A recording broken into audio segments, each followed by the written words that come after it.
Pasmado ang bunganga. Beep, beep, beep, beep, beep. Ang tagalupa na viral ang mukha. Bip, bip, bip, bip, bip. Bumibip, bip, bip, bip, bip, bip, bip, bip, bip, bip, bip, bip na ba? Ang lahat. Martian. Beep, beep, beep, beep. Enrico Pañero. Bip, bip, bip, bip, bip.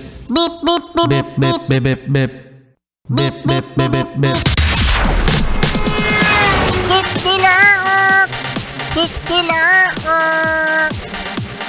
Beep, beep, beep, beep, beep. Ito na ang 101.1 Yes FM Balitang Kayo ba mga Yes Pre na merong mahahalagang mga kagamitan, no? At ikaw Martian, kung meron kang very memorable na isang gamit, ibebenta mo ba? Syempre. Sabi nga pera-pera lang yan. Pera-pera lang ba yan?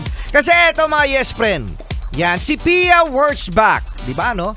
Ang ating pangatlong Miss Universe. 9 years na pala, oo, since nanalo siya sa Miss Universe mga Yes Friend. So syempre, meron siya mga gamit katulad ng mga sash at saka meron din siyang damit, no? Na kanyang mga ginamit. Eto na nga mga Yes Friend, i-auction ni Pia Wurtzbach ang kanyang mga sash at ang kanyang top 15 dress sa Miss Universe. Bakit? Yan, bilang ito, actually mga Yes Friend, marami sa mga comment section sa isang post na baka daw wala na raw pera. Wala na raw pera si Pia Wurtzbach. Auction nga So, what is auction, Martian? Spelling pa lang, mahirap na. So, dali. Ito yung binibenta na pag-aari ng isang tao na mahalaga sa kanya, merong value. Pagkatapos, yung pera na binayad, na nabili, ay ilalaan sa isang charity. Yun.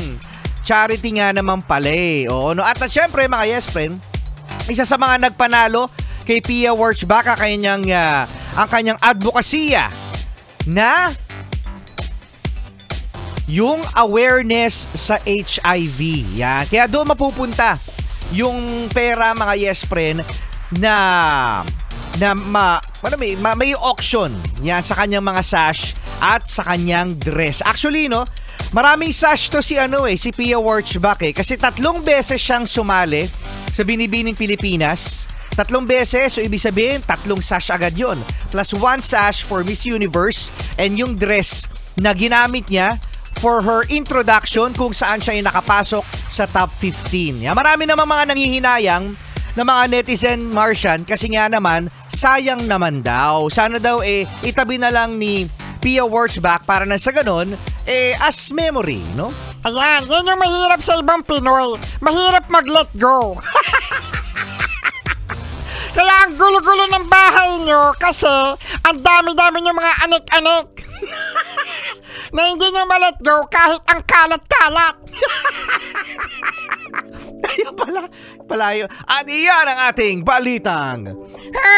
Dito pa rin sa Yes FM kasama Rico Pañero At ang cuteness, Overlord Martian.